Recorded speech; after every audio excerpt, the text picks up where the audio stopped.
I was standing in my mother's living room 3 weeks after her funeral, holding the letter she had left me along with the inheritance paperwork. The house felt emptier than ever. My phone buzzed. It was my older brother Kyle, his voice unusually cheerful considering we had just buried our mom. He talked about his engagement, about the wedding he was planning with his fiancée, Amber. Then came the words that made my stomach drop. He said he needed family support, financial support to make their dream wedding happen. There was no sadness in his tone about losing our mother, just excitement about what he wanted. I felt a knot forming in my chest. Little did I know that phone call was just the beginning of the most painful betrayal I would ever face. Before I dive into what happened next, I would love to know where you are watching from. Drop your location in the comments, hit that like button, and subscribe if you want to hear how family greed can tear everything apart. Trust me, you will not believe what they tried to pull. Looking back, I need to explain how different my relationship with Mom was compared to Kyle's. Growing up, she worked as a nurse for 30 years, always putting in long shifts to give us a decent life after Dad left. I was the youngest, and as I got older, we grew incredibly close. I would visit her every weekend, help with groceries, fix things around the house. Kyle, on the other hand, got married young and moved 2 hours away. His visits became less frequent over the years, until they were almost non-existent. When Mom got diagnosed with stage 4 lung cancer 18 months ago, my world stopped. The doctors gave her 6 to 12 months. I made a decision that day. I quit my job as an IT consultant, a job that paid $70,000 a year to become her full-time caregiver. Those 6 months watching her fade away were the hardest of my life. I learned to manage her medications, help her to the bathroom at 3 in the morning, hold her hand through the pain that no amount of morphine could fully touch. Kyle visited twice during those 6 months. The first time he stayed for an afternoon mostly on his phone, talking about a promotion at work. The second time, 3 weeks before she passed, he showed up for maybe 20 minutes. He seemed uncomfortable, like he could not wait to leave. After he left that day, I found Mom crying quietly in her bedroom. When I asked what was wrong, she looked at me with tired eyes and said, "He has changed, Irvin. Money is all he cares about now." Those words stuck with me. A week before Mom died, she was still lucid enough to talk seriously. She held my hand with what little strength she had left and said, "You have always been here. I want you to use this money to build your future. You sacrificed so much for me." I tried to tell her not to worry about that, but she insisted. She had already arranged everything with her lawyer months before, back when she was still strong enough to make the trip to his office. 2 days after the funeral, while I was still sorting through Mom's belongings and crying into her sweaters that still smelled like her lavender lotion, Kyle called. His voice was bright, almost inappropriately so. He talked about Amber, about how they had been dating for a year and decided to finally tie the knot. Then he asked the question that changed everything. Mom left quite a bit right. From her life insurance and savings, I hesitated but told him the truth. Mom had left $180,000, a combination of her life insurance policy and decades of careful savings. I heard him take a sharp breath, then immediately pivot the conversation. "That is great, that is really great. Listen, Amber and I are planning our wedding for this summer, and we wanted to do it right. A nice resort on the coast, something Mom would have loved to see." The words felt manipulative even as he said them. Mom would have hated a flashy resort wedding. She was a simple woman who wore the same nurse's clogs for 10 years because they were comfortable. Kyle continued, "We were thinking we would need about $50,000 to pull it off. Since you got the inheritance, maybe you could help make this happen. For family." My hands were shaking. $50,000. That was more than a quarter of what Mom left me. Money, she had explicitly said, was for my future after I gave up my career to care for her. I cleared my throat and said as calmly as I could, "Kyle, this money is what Mom left for me to rebuild my life. I will give you $5,000 as a wedding gift. That is what I can do." The silence on the other end was cold. Then his voice came back flat and hard. 5,000. Come on, Irvin. We are family. Mom would want us to celebrate together, to support each other. Think about it and call me back when you have thought this through." He hung up before I could respond. I sat there, staring at my phone, feeling like I had been punched. 3 days later, my father called. Dad had divorced Mom 15 years ago, remarried, and barely stayed in touch with either of us. Hearing from him was already unusual. His voice was stern. "Kyle told me you are being selfish with your mother's money. That is not how family works, Irvin." I tried to explain that Mom had left a clear will, that she made her decision knowing exactly what she was doing. Dad cut me off. "Your mother would not want you two fighting over money. You need to share with your brother. It is the right thing to do." The guilt trip was immediate and heavy. Part of me wondered if I was being selfish. But another part remembered those 6 months, the sleepless nights, the moments when Mom could barely breathe and I was the only one there. That afternoon I heard a car pull up outside. I was not expecting anyone. When I opened the door, there stood Kyle, Amber, and Dad, all looking determined. Amber was carrying a laptop. They walked in without asking, and Amber immediately opened her computer on the dining table. She pulled up a Pinterest board titled Dream Wedding with hundreds of images. Designer wedding dress for $8,000. Beachfront venue for $25,000. A photographer whose package started at $4,000. Amber looked at me with wide, pleading eyes. This is once in a lifetime, Irvin. Do not you want your brother to be happy? Do not you want to celebrate love after everything our family has been through? Kyle added. You got everything from Mom. Her house, her savings, all of it. The least you can do is help me start my marriage right. Something snapped inside me. I got everything because I was here, I said, my voice rising despite my efforts to stay calm. Where were you when she could not eat, when she could not sleep, when she could not breathe without pain? I was here every single day for 6 months while you visited twice. Kyle's face reddened. I had my own life, my own job. I could not just drop everything like you did. The words cut deep because they revealed what he really thought. That my sacrifice meant nothing. That it was somehow easier for me.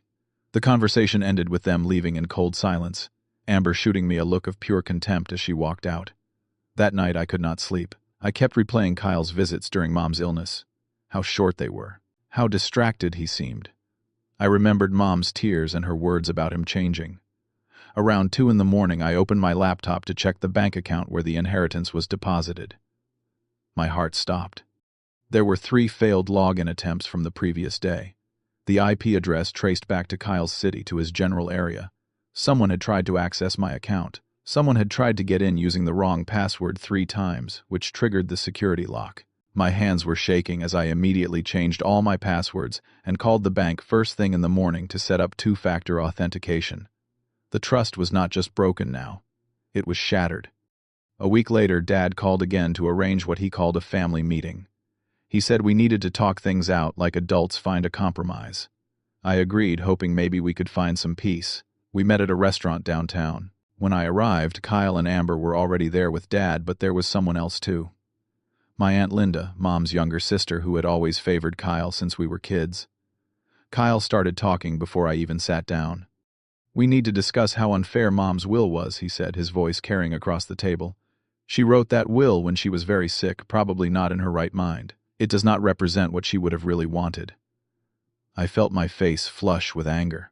Mom wrote her will 6 months before she died, when she was still relatively healthy. She knew exactly what she was doing.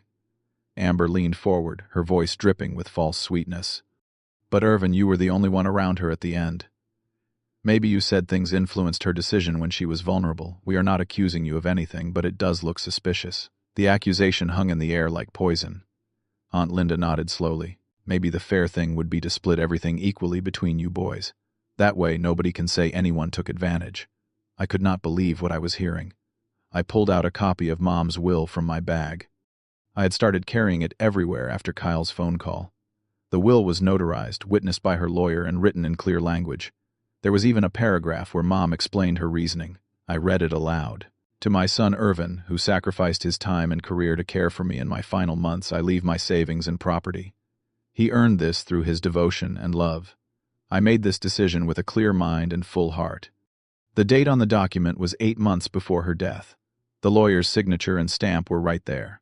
The table went silent. Nobody could argue with a legal document that clear. But instead of accepting it, Kyle stood up his chair, scraping loudly against the floor. This is not over, Irvin. You have not heard the last of this. He walked out with Amber following, leaving me sitting there with Dad and Aunt Linda, both looking uncomfortable. The next week, I started noticing something disturbing. Kyle had posted on Facebook a long, rambling post about family betrayal and stolen inheritances. He never mentioned my name directly, but everyone knew who he was talking about. The post got dozens of comments from relatives and family friends, most of them supportive of Kyle. People I had known my whole life were suddenly sending me messages asking why I was being so greedy, why I could not help my brother. One cousin called me heartless. An old family friend said I should be ashamed. The social pressure was immense. I felt isolated, like everyone had turned against me overnight. My best friend, Marcus, was one of the few people who stood by me. He came over one evening, took one look at my face and said, "You need to document everything. This could get legal real fast." He was right. I started taking screenshots of every message, every post, every accusation. I also called the estate lawyer who had helped Mom with her will. His name was Gregory Stevens, a patient man in his 60s who had known Mom for years. I explained everything that was happening. He listened carefully, and then said, "Irvin, that will is airtight.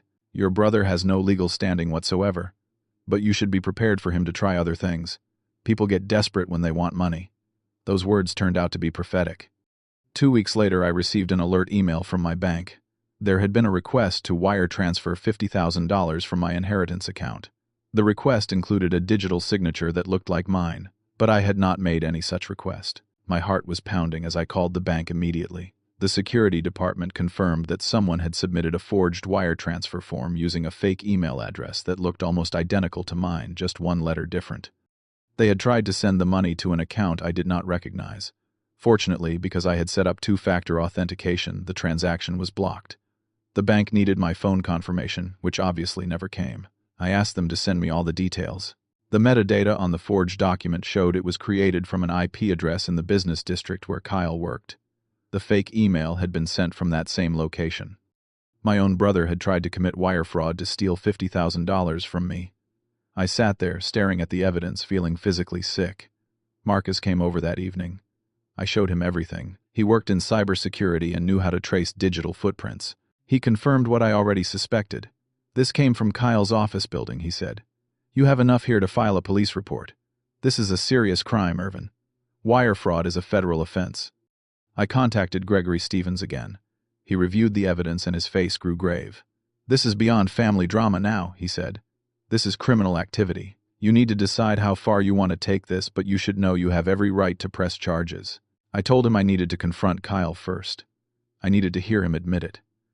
The next day, I drove to Kyle's house unannounced. It was a Saturday afternoon. When Kyle opened the door, his face went pale seeing me there. I walked past him into his living room where Amber was sitting, with wedding magazines spread across the coffee table. I dropped the printed evidence on top of the magazines. Bank documents, IP address traces, the fake email, everything. "What is this?" Kyle asked, but his voice was shaky. He knew exactly what it was. "This is you trying to steal $50,000 from me," I said, my voice cold and steady. "The IP address traces back to your office." Want to explain that Amber tried to intervene. "This is ridiculous. Why would we do something like that? You are just making things up to make Kyle look bad." I turned to her.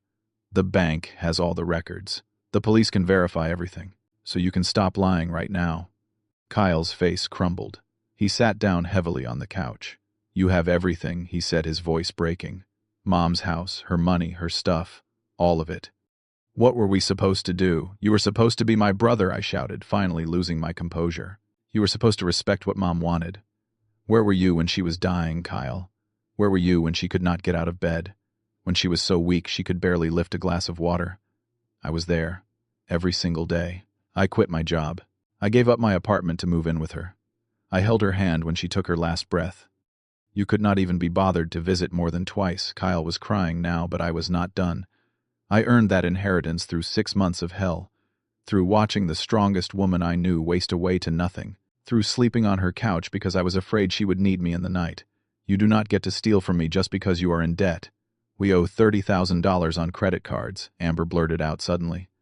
"The wedding venue wanted $10,000 deposit that we cannot get back. We are drowning, Irvin. We just needed help."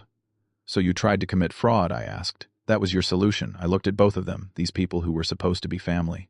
"I have all this evidence. I could take it to the police right now. Wire fraud is a federal crime. You could both go to prison." Kyle looked up at me with red, swollen eyes. "Please," he whispered. "Please do not do that. I will do anything." I thought about what Mom would want. She would be heartbroken seeing us like this, but she also would not have wanted me to be victimized. "You have one choice," I said. "You cancel this wedding, or I press charges. Those are your options." I left Kyle's house that day knowing he would not cancel the wedding. He was too proud, too invested. But I had my own plan now. I was not going to press charges immediately. Instead, I was going to let reality do the work for me. Over the next few days, I made several phone calls. The first was to the wedding venue, a fancy resort on the coast about 90 miles away. I spoke with their event manager, a professional woman named Patricia, who listened carefully as I explained the situation. I did not ask her to cancel anything. I simply informed her that my brother had attempted to commit financial fraud and that any payments from him should be carefully verified. I provided her with the police report number I had filed. Patricia thanked me for the information and said they would look into their account status with Kyle. Next, I called the photographer, videographer, and florist that Amber had booked. I found their information from the posts Amber had made on social media gushing about her vendor choices. To each of them, I gave the same polite warning. I explained that my brother had significant outstanding debts and had attempted to fraudulently access funds. I was not asking them to cancel just to ensure they had received proper deposits before committing their time and resources. The florist, a small business owner named Rachel, was especially grateful. She told me that she had only received half the deposit she required, and Amber kept promising the rest would come soon. The photographer admitted the same thing. They had been given excuses about money being tied up in family estate issues. Now they understood what was really happening. Gregory Stevens helped me file an official police report about the wire fraud attempt. I also filed for a restraining order that would prevent Kyle from contacting me or coming near my property. The judge granted it based on the evidence of fraud and the harassment I had documented through social media and messages. Everything was falling into place, not through revenge, but through simple consequences. 1 week before the scheduled wedding date, everything collapsed for Kyle and Amber. The venue called them to say that without the remaining $15,000 owed, they could not host the event. The photographer and videographer withdrew from the contract, citing non-payment. The florist did the same. Even the dress shop refused to release Amber's gown because she had not paid the final 30%. Kyle called me that evening absolutely hysterical. "What did you do?" he screamed into the phone. "You ruined everything. You called everyone and told them lies." I was calm. I had been preparing for this moment. "I did not tell any lies, Kyle. I told them the truth. You tried to steal $50,000 from me using forged documents. That is not a lie. That is a crime. And when vendors know someone has committed fraud, they protect their businesses. That is just common sense." "You are destroying my life," Kyle shouted. "Amber is going to leave me. Everything is falling apart. You destroyed it yourself," I said. "The moment you tried to steal from me. The moment you decided your wants were more important than what Mom wanted, than what was right. This is not on me. This is on you." I heard Amber in the background, her voice shrill and angry. Then she grabbed the phone from Kyle. "You are a horrible person," she yelled. "We will sue you for defamation, for harassment. You ruined our wedding." "With what money?" I asked quietly. "Your credit cards are maxed out. Your wedding is canceled. And you have no legal standing because everything I told those vendors was true and documented. But here is what I will do. Kyle has 48 hours to return every single thing he took from Mom's house after the funeral. The jewelry, the photo albums, the furniture. All of it. If I do not get everything back, I file formal charges for theft on top of the fraud charges. The choice is yours." I hung up before she could respond. My hands were shaking, but I felt a strange sense of peace. I was not being cruel. I was not being vengeful. I was simply ensuring that justice happened, that consequences existed for betrayal. 2 days later, on what would have been Kyle's wedding day, a large box arrived at my door. Inside was everything Mom had owned that Kyle had taken. Her jewelry carefully wrapped, the photo albums from my childhood, a small antique table she had loved. Everything was there. With it was a handwritten letter from Kyle. The handwriting was messy, like he had been crying while writing it. "I am sorry," it said. "I was desperate. I lost myself. I do not know who I became. I do not expect you to forgive me. I just want you to know that I know I was wrong." There was no signature from Amber, I noticed. Just Kyle's name at the bottom. I heard through Aunt Linda, who called to apologize for doubting me that Amber had left Kyle. She broke up with him 2 days before the wedding, blaming him for ruining everything. She told people he was a failure who could not even afford a proper wedding. Within a month, I heard she was dating someone else, someone with more money.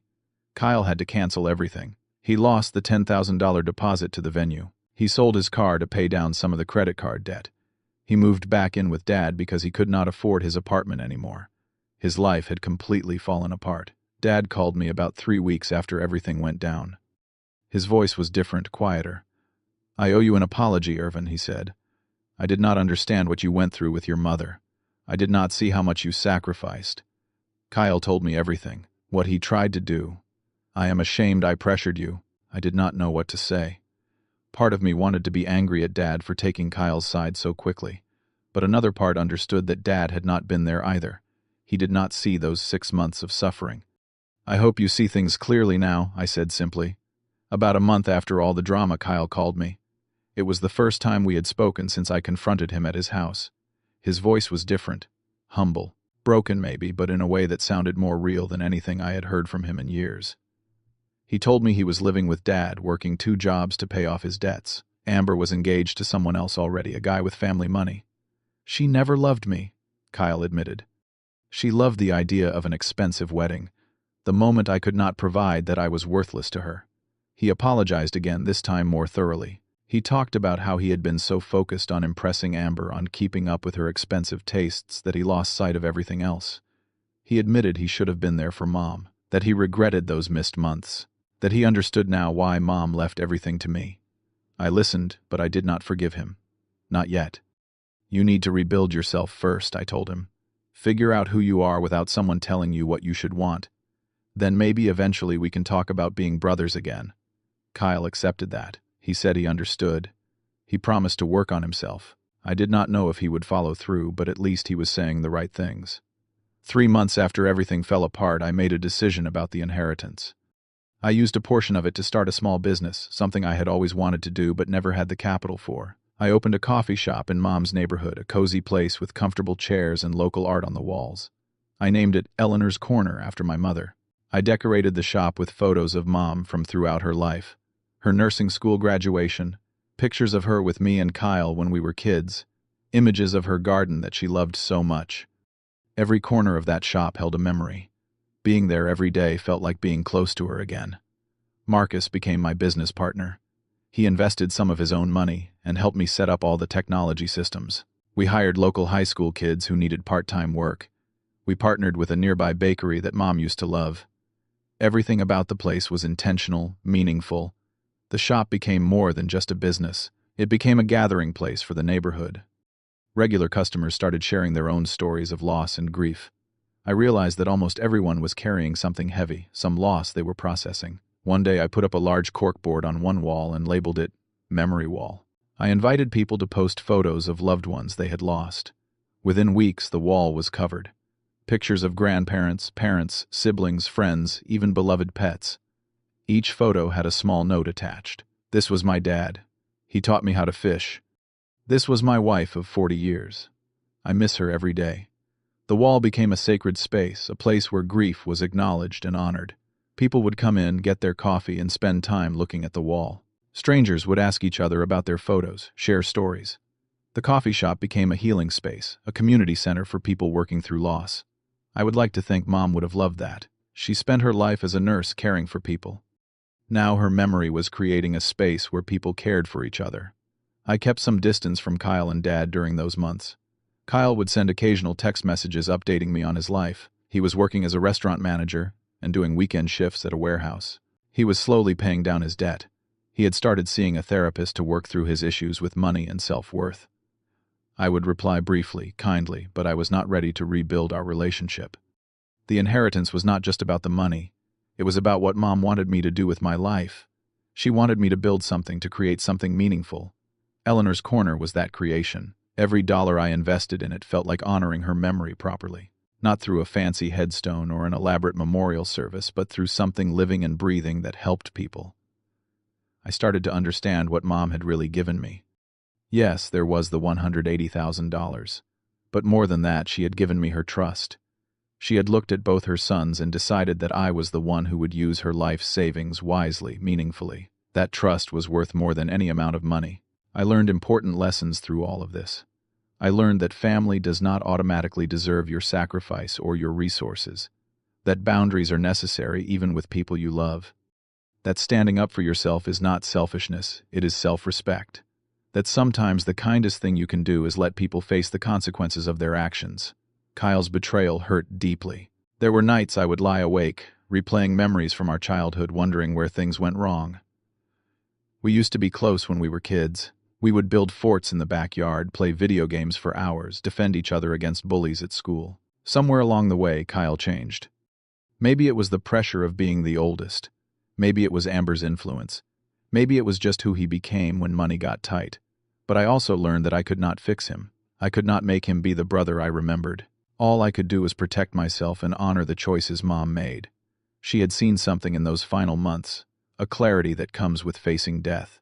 She saw which son had stayed, which son had shown up, and she made her decision accordingly. On the 1-year anniversary of Mom's death, I stood in Eleanor's corner early in the morning before we opened. Sunlight was streaming through the windows, hitting the photos on the wall. The memory board was full of faces, full of stories. Regular customers had become friends. The business was actually profitable, sustainable. I thought about everything that had happened. The phone call from Kyle demanding money, the attempted fraud, the collapse of his wedding, his apology, the slow, painful process of establishing boundaries with family. All of it had led to this moment, standing in a coffee shop named after my mother, surrounded by a community of people who understood loss and were learning to carry it together. I did not regret how I handled things. I could have given Kyle the money. I could have enabled his poor choices and Amber's expensive demands. But that would not have honored Mom's wishes. It would not have taught Kyle anything. Sometimes love means saying no.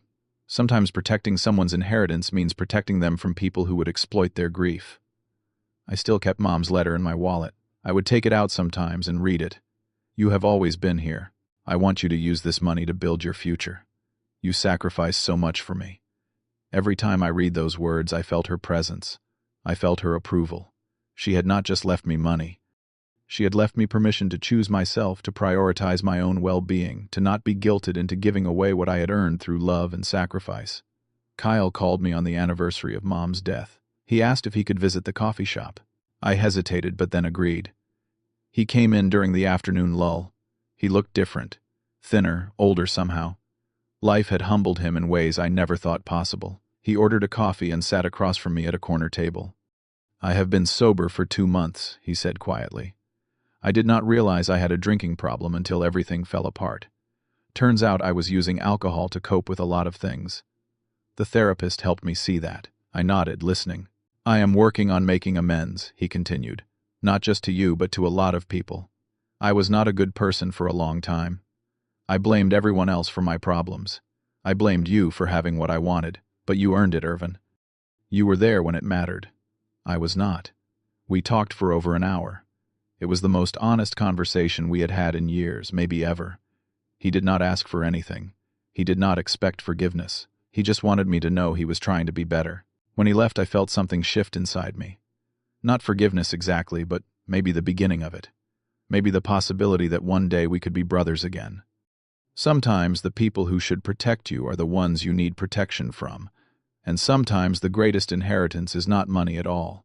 It is the strength to know your worth and the courage to defend it. Mom did not just leave me her savings. She left me the wisdom to know when to fight and when to walk away. She left me the example of her own fierce love, the kind that sacrifices without expecting anything in return, but also the kind that makes hard choices about who deserves what. That was the real gift. Not the $180,000, though, that changed my life practically. The real gift was the lesson embedded in her decision. That I mattered.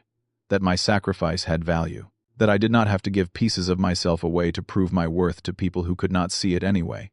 Eleanor's corner thrived. Kyle slowly rebuilt his life. Our relationship remained distant, but not hostile. Dad visited the shop, sometimes sitting quietly with his coffee, looking at Mom's photos on the wall. The family drama faded into the background, replaced by the daily rhythm of steaming milk and greeting customers, and watching people connect over shared grief and coffee. I thought about revenge a lot in those early days. What it meant, what it looked like. In the end, I realized I did not take revenge on Kyle. I just refused to be his victim. I refused to let him rewrite history, to pretend that his wants were more important than Mom's explicit wishes. I stood my ground, protected what was mine, and let the natural consequences of his choices play out. That was not revenge. That was justice. That was self-respect. That was honoring my mother's memory in the most meaningful way possible. And in the end, it led not just to my own healing, but to the creation of something beautiful, a space where other people could heal too.